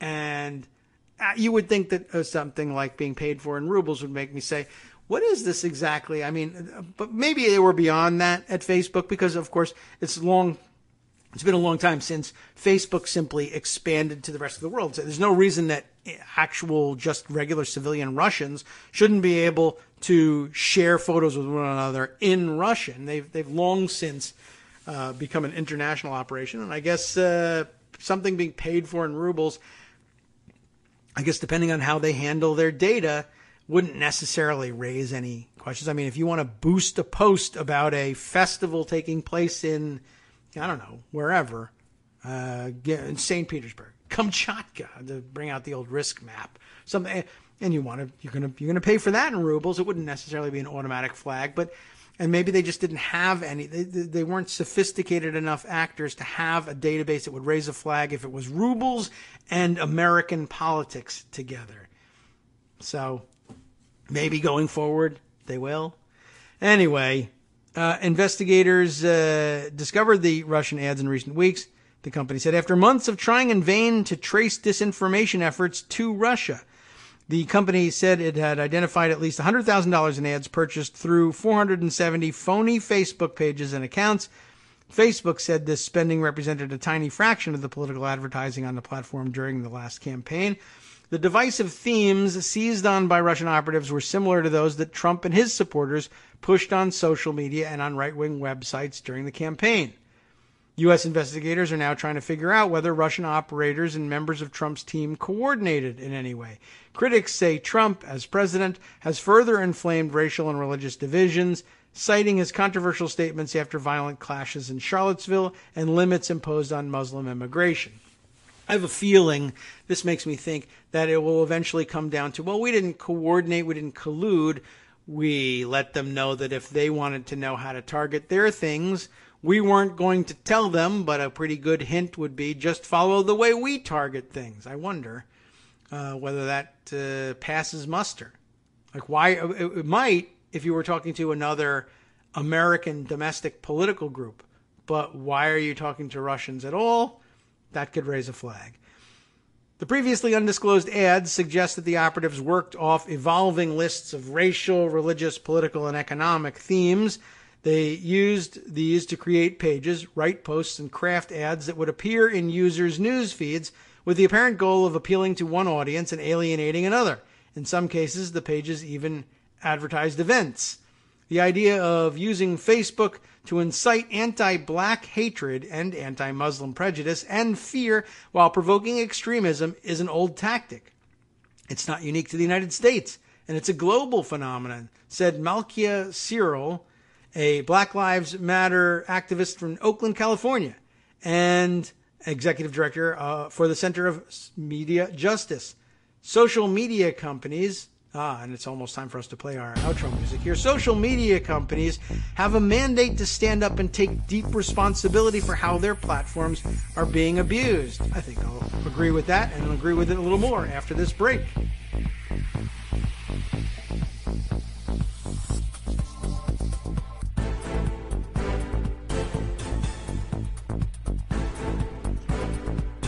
Welcome back now to the Kagro in the Morning Show here on Netroots Radio. Every time I try and turn this music down, the first thing it does is jump up. It's this magic mouse. It's not that magic, I guess. Apple will be working on that one. Okay, let's see. So there's much more in this article to get to, and it actually is rich in other information and viewpoints, so I do want to parse my way through it. We left off by citing Malkia Cyril, who is the Black Lives Matter activist in Oakland, California, whose name I hope I have not mispronounced, making the good point that social media companies have a mandate to stand up and take deep responsibility for how their platforms are being abused. Facebook declined to comment on the contents of the ads being turned over to the congressional investigators and pointed to a September 6th statement by Alex Stamos, the company's chief security officer, who noted that the vast majority of the ads run by the 470 pages and accounts did not specifically reference the U.S. presidential election, voting, or any other particular candidate. That's not really very helpful. That's just part of their cover. Rather, the ads and accounts appeared to focus on amplifying divisive social and political messages across the ideological spectrum, touching on topics from LGBT matters to race issues to immigration to gun rights, Stamos said at the time. Next section, entitled A Cold War Tactic. Moscow's interest in the U.S. race relations dates back decades. In Soviet times, this is actually super important if you really think about it. In Soviet times, operatives didn't have the option of using the internet, so they spread their messages by taking out ads in newspapers, posting flyers, and organizing meetings. Much like the online ads discovered by Facebook, messages spread by Soviet-era operatives were meant to look as though they were written by bona fide political activists in the United States, thereby disguising the involvement of an adversarial foreign power. Russian information operations didn't end with the collapse of the Soviet Union either. Now, there's more, but I just wanted to kind of actually raise this specter. Okay, yes, they did this in Soviet times. Yes, they did this with respect to race relations in the United States. And I just wanted to sort of point out, for instance, that probably, I mean, it was happening, and it may not have been happening in the form imagined by Soviet-era American Cold Warriors, and not Cold Warriors. I mean, I guess you should say the reactionary weirdo right, John Birchers, etc. But worse than that, people with, actual official responsibility and connections to the United States government. How often, for instance, did they insist that Martin Luther King Jr. was, in fact, some sort of communist Soviet agent, or any anti-war agitators, civil rights activists? I don't want to use the word agitators again if I can avoid it. That was kind of foolish. It plays into their hands. But well, as anti-war activists, I don't know. Agitators hasn't nearly got nearly such a bad connotation, I don't think. But I won't use it in the civil rights. They're anti-agitators. The agitators were the people who were denying people civil rights and forcing this movement to happen in the first place. Anyway. Little tangent there, but it does remind me that, I mean, people in the FBI, CIA, all over the American government, elected officials, constantly accusing King and his allies of being communists themselves, having communist ties, having Russian ties, Soviet ties, and I guess there were activities that they could point to that would almost bolster these, I think, more ridiculous claims, although who knows whatever comes out in the end. And I guess I should say it wouldn't surprise me if at one point in the future old Soviet archives indicated that somebody did at some point manage to plant a talking point that made it all the way to the highest levels of the civil rights movement because it rang true, and they would point to that. Thank God it didn't come to light back in the day, or maybe it did. It didn't come to public light. It's the sort of thing that you can imagine J. Edgar Hoover discovering and saying, rather than reveal the whole thing and ruin our sources and methods, we'll just darkly hint that Martin Luther King or anybody else is communist tied. Interesting. Just something to think about in light of all this. Anyway, Russian information operations didn't end with the collapse of the Soviet Union. After a lull in tensions, Russia's spy agencies became more assertive under the leadership of President Vladimir Putin, because he came from a Russian spy agency, I guess. In recent years, those services have updated their propaganda protocols to take advantage of new technologies and the proliferation of social media platforms.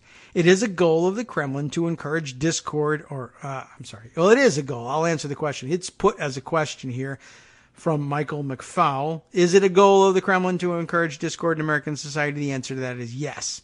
Michael McFowle, former U.S. ambassador to Russia, who's now director of the Freeman Spogli Institute for International Studies at Stanford University, says, more generally, Putin has an idea that our society is imperfect, that our democracy is not better than his.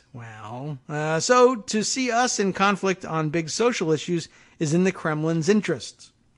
Clinton Watts, remember him? Part of a research team that was among the first to warn publicly of the Russian propaganda campaign during the election, said that identifying and exploiting existing social and cultural divisions are common Russian disinformation tactics dating back to the Cold War. We have seen them operating on both sides of an issue, said Watts, a fellow with the Foreign Policy Research Institute and a former FBI agent. Just reading that actually brings to mind the fact that, the law enforcement side of the suspicions about Russian or Soviet involvement in civil rights activity, etc., and anti-war activity isn't without blame in all this. And that, too, survives the Cold War. We're constantly hearing stories about law enforcement officials infiltrating activist groups that they consider to have an anti-government or a position against some government policy, anyway, at the heart of what drives them, and infiltrating them, and then they end up being the biggest agitators because they're trying to essentially entrap the activists into doing something they can finally arrest them for. Well, that's worth thinking about, too. Micro-targeting users is our next section. When Mark Zuckerberg founded Facebook in his college dorm room, in 2004, no one could have anticipated that the company would become an advertising juggernaut worth almost $500 billion, the largest online advertising company in the world after Google. Roughly a third of the world's population now logs in monthly. As Facebook's user base rapidly expanded, the company wrote the playbook for digital targeting in the smartphone era and for the type of micro-targeting that has become critical to modern political campaigns.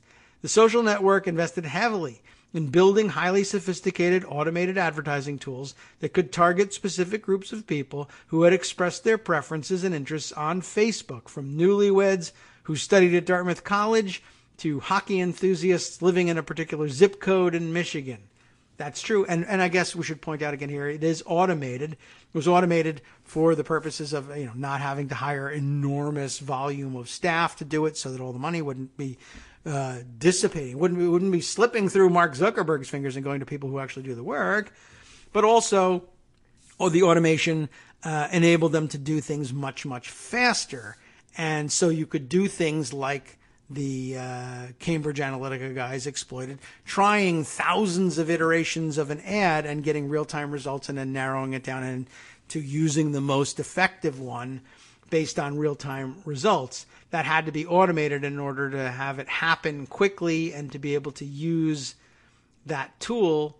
But also, because it was automated, I guess it becomes less likely that red flags ever do pop up in front of human eyes with respect to political ads being paid for in rubles, for instance. Because it's all automated, you don't see that until later. And then it's only if you look for it. The migration from traditional personal computers to smartphones and tablets helped Facebook gain a major edge. The company pioneered techniques to help advertisers reach the same user on their desktop and mobile devices, helping Facebook grow sevenfold in value since it went public in 2012. Today, advertisers who want to target Facebook users by demographics or interests have tens of thousands of categories to choose from, including Jew hatred, by the way, and they are able to flood users with ads wherever they go on the internet. Not only wherever they go on the internet, but wherever they may decide to go on the internet from, right? Ads on Facebook have directly appeared in people's news feeds since 2012. If a user likes a page, administrators of that page can pay for ads and post content that will then appear in that person's news feed. Since the 2012 presidential election, Facebook has become an essential tool for political campaigns that wish to target potential voters. During the height of the election season, political campaigns are among the largest advertisers on Facebook.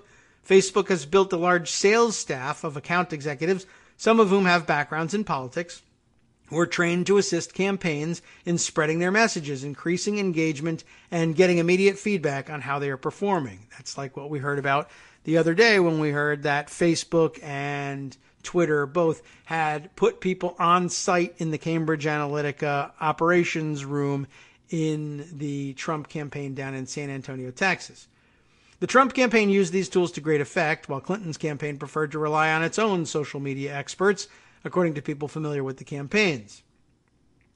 Since taking office, Putin has on occasion sought to spotlight racial tensions in the United States as a means of shaping perceptions of American society. Putin injected himself in 2014 into the race debate after protests broke out in Ferguson, Missouri over the fatal shooting of Michael Brown. You all know that story. Do you believe that everything is perfect now from the point of view of democracy in the United States? Putin told CBS's 60 Minutes program. He's whatabouting everything. If everything was perfect, there wouldn't be the problem of Ferguson. There would be no abuse by the police. But our task is to see all these problems and respond properly. Really? In addition to the ads described to the Post, Russian operatives used Facebook to promote anti-immigrant and anti-Muslim messages. And Facebook has said that 1/4 of the ads bought by the Russian operatives identified so far targeted a particular geographic area. Which one? We don't find out. While Facebook has played down the impact of the Russian ads on the election, Dennis Yu, Chief Technology Officer for Blitz Metrics, a digital marketing company that focuses on Facebook ads, said that $100,000 worth of Facebook ads could have been viewed hundreds of millions of times. According to Yu, $100,000 worth of very concentrated posts is very, very powerful. When you really have a really hot post, you often get this viral multiplier. So when you buy this one ad impression, you get an extra 20 to 40 times multiplier because the people comment and share it. Momentum is building in Congress and elsewhere for the federal government, or in the federal government, for a law requiring Facebook and other web companies to reveal publicly who bought political ads and the amount that was spent on their platforms. Newspapers, television stations, and other traditional carriers of campaign messages already disclose such information. Watts, the Foreign Policy Research Institute fellow, said he has not seen the Facebook ads promised to Congress, but he and his team saw similar tactics playing out on Twitter and other platforms during the campaign. Watts said such efforts were most likely to have been effective in Midwestern swing states, such as Wisconsin and Michigan, where Democratic Party primary rival Senator Bernie Sanders had beaten Clinton. Watts said the disinformation pushed by the Russians included messages designed to reinforce the idea that Sanders had been mistreated by the Democratic Party and that his supporters shouldn't bother to vote during the general election in November. They were designed around hitting those fracture points so they could see how they resonate and assess their effectiveness, Watts said. I call it reconnaissance by social media. Very interesting. That's the end of that particular piece. There is more, of course, that I wanted to add to this, including the Daily Beast's report. This is an interesting one too, right? The Daily Beast report of Steve Bannon's plan to plant a mole at Facebook. What exactly is that about? Steve Bannon attempted to infiltrate Facebook's job application process with moles, BuzzFeed reported on Monday. According to emails between Bannon and former congressional staffer Chris Gasek, I'm guessing G-A-C-E-K, who now lobbies against abortion and LGBTQ rights at the Family Research Council, the two discussed a plan for Breitbart News to flood an open position for a public policy manager in Facebook's WhatsApp division with candidates of all stripe who will report back to you /Milo. Wow. That would be Milo Yiannopoulos, with intel about the job application process over at Facebook. Bannon forwarded the email to Yiannopoulos and asked him to, quote, get on this, though it is unclear whether the plan was ever executed. Read it at BuzzFeed News. Let's do that. That's a nice inclusion for the Daily Beast to put in their bit of it, although it's not actually opening it up. Why is that? It might be easier for me to find it in the Hills version of this story. Very interesting. So BuzzFeed. Let me click over to their story on it. Bannon sought to infiltrate Facebook hiring. According to emails obtained by BuzzFeed News, Bannon hoped to spy on Facebook's job application process, no doubt with the intent of planting people of his own in there.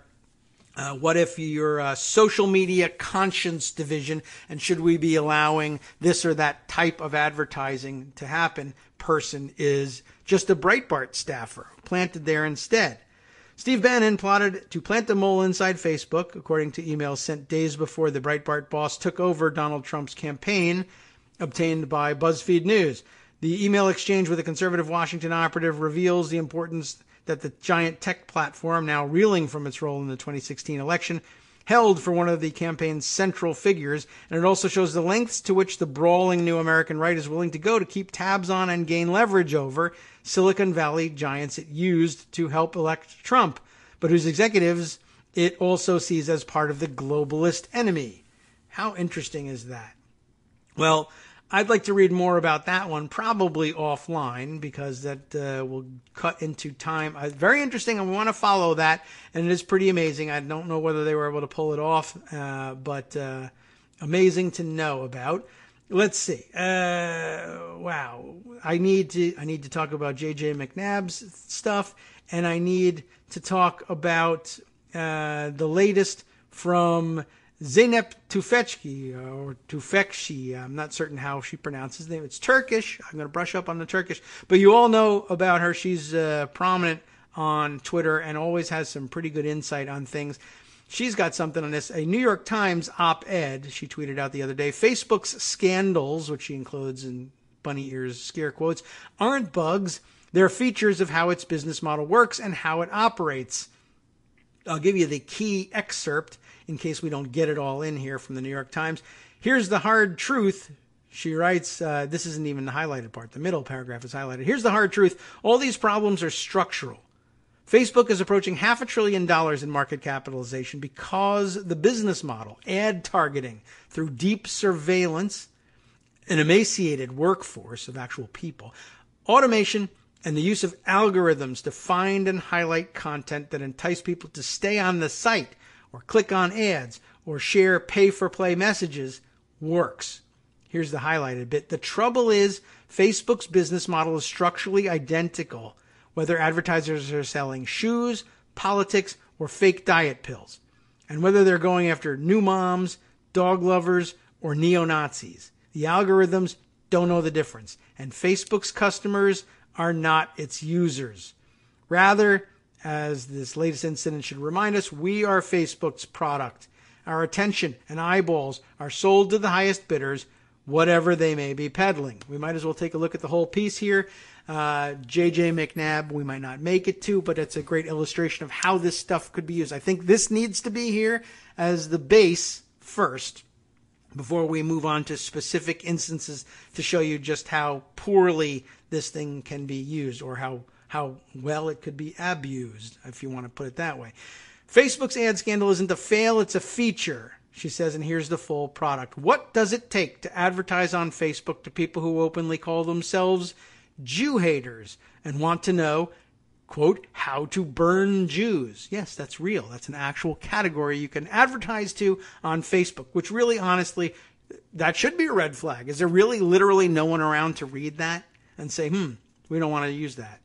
About $10.15, according to what the investigative nonprofit ProPublica recently uncovered. $10, 15 minutes, and you can talk directly to people who want to know how to burn Jews. And only them. After much outcry over this revelation, Facebook's chief operating officer, Sheryl Sandberg, called the anti-Semitic ad targeting a fail on our part, promised to put more human reviewers in place, except they'll be hiring from out of Breitbart on that, accidentally, perhaps not aware of what they're doing, and said the company never intended or anticipated this functionality being used this way, and that is on us. And she's right, and it is, and it was, and they didn't intend it, in all likelihood. we're just wanted to look at hot women on Facebook. And now we're allowing people to buy ads for Jew burning. Well, that's what happens when you automate it all and when you don't really necessarily care until you're caught because you're making money hand over fist. After much outcry over this revelation, Facebook's chief operating officer, yes, called it all a fail on our part, and it's on us. I forgot that I read there. Some of Facebook's users may find it even harder to accept what happened. How could the site that we use to keep in touch with friends and family, share baby pictures, and keep up with politics and volunteer work be made to so easily cater to the interests of Nazis? But anyone who understands how Facebook works shouldn't have been surprised. That's because the same digital platform that offers us social interaction, news, entertainment, and shopping all in one place makes its money by making it cheap and easy to send us commercial or political messages, often guided by algorithms. The recent scandal is just a reminder. Almost every feature on Facebook is designed to make the site engaging, to encourage you to spend time there while Facebook serves more ads to you. At the same time, users can share promoted posts, targeted messages that advertisers pay Facebook to place in their feeds, merging pay-for-play content with the natural flow of information among friends and family. It's a powerful combination. People who use the platform to keep in touch with loved ones may forget that the site makes its money by serving as a conduit for whatever messages people with money want to push at us.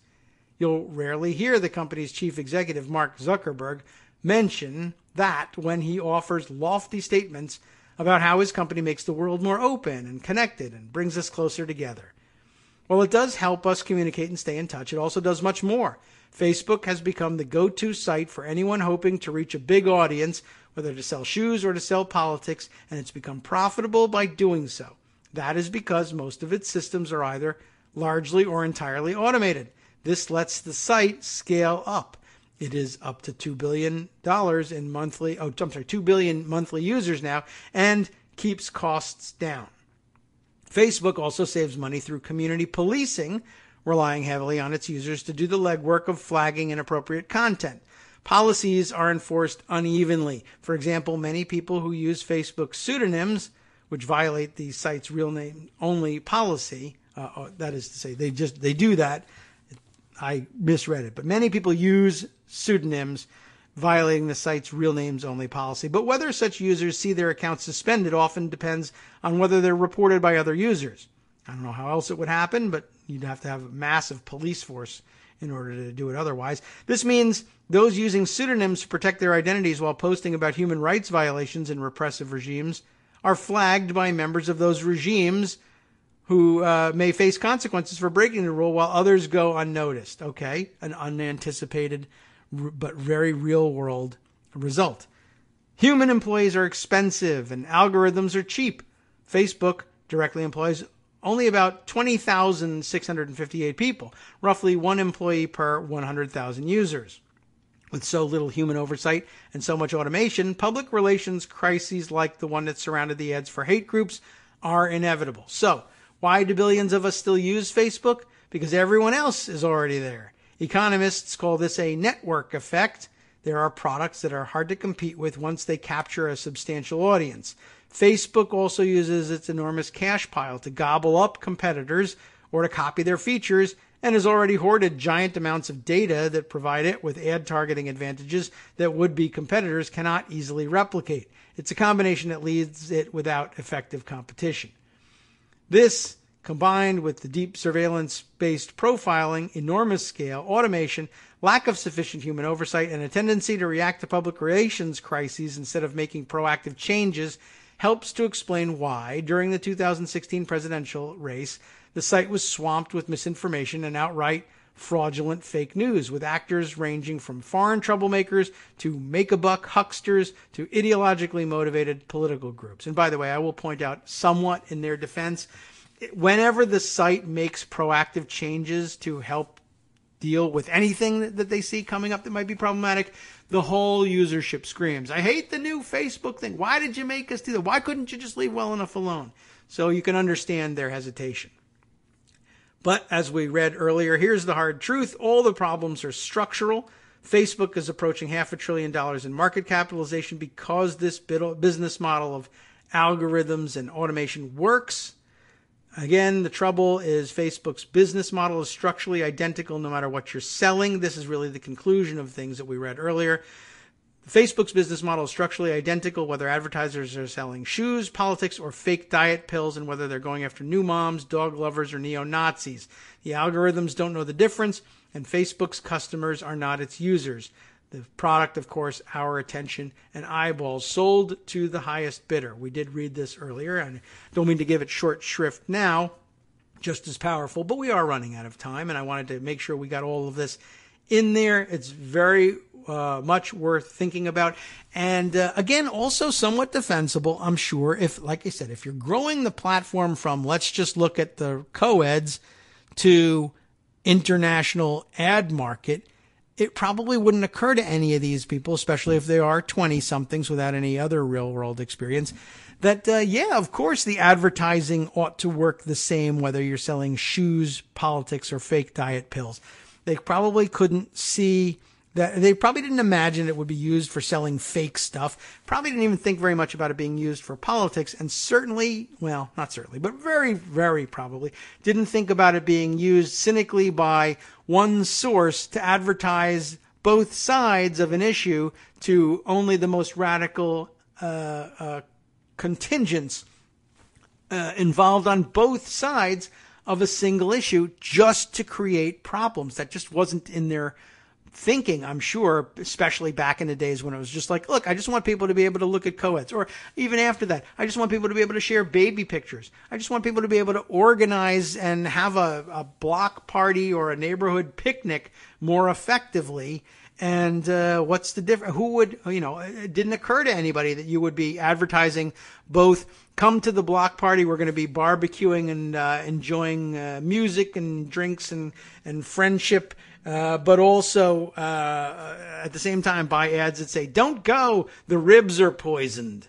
It's as an attempt to undermine the homeowners association that's putting the block party on. That wouldn't occur to me either, but I don't know. I guess maybe the red flag should come when you're worth trillions of dollars, or at least $500 billion. That, you know what? There's so much money involved. As soon as you became wealthy for the rest of your life beyond all your wildest dreams, at that point, when there's that much money involved, that automatically, I guess, going forward will be an automatic red flag for anybody saying, now my site, now my platform, now my baby sharing app is going to be used for nefarious purposes. Why? Not because I want it to be used for nefarious purposes, but because there's trillions of dollars involved in it. Whenever that happens, there's a reason for evil to rear its ugly head, and you should be on the lookout for it. Okay, we'll wrap things up. I didn't get a chance to get to J.J. McNabb's reporting, which really, I don't know whether we'll be able to cram it in tomorrow, but we'll get to it. Maybe it'll be a Friday thing. The specifics of just how badly this stuff can be abused and is still being abused post-election needs to be brought to your attention. But in the meantime, there's other stuff that needs to be brought to your attention, and it becomes the task, unenviable though it may be, of the guys on the after show to bring it to your attention. Though it always makes for a good show, it's tough work. But hey, here it comes. Travelers, I'm sorry, this is yesterday's thing. I got to scroll down. Red Sky Morning Tuesday, that's where we are. Calling it God's Plan. A North Carolina church helped members commit unemployment fraud so they could keep tithing. Yow. That doesn't sound like God's plan. The Supreme Court is set to consider whether immigrants have fewer rights than convicted serial sexual predators. And foreign policy experts are baffled by Trump's decision to include U.S. ally Chad on the new travel ban list. On the last half, they'll be talking to Chris Reeves for a discussion of how police killing innocent disabled people belies a woeful lack of training. From Daily Kos Radio on networksradio.com. You have been listening to the Kagro in the Morning Show with David Waldman. More regional focus from Chris Reeves as well. An independent counsel will review evidence that was withheld in the St. Louis police shooting lawsuit and what happened at the Data and Democracy for 2018 Southeastern Strategy Conference for voting rights activists and progressive technologists over the weekend and why it matters. All next on the After Show.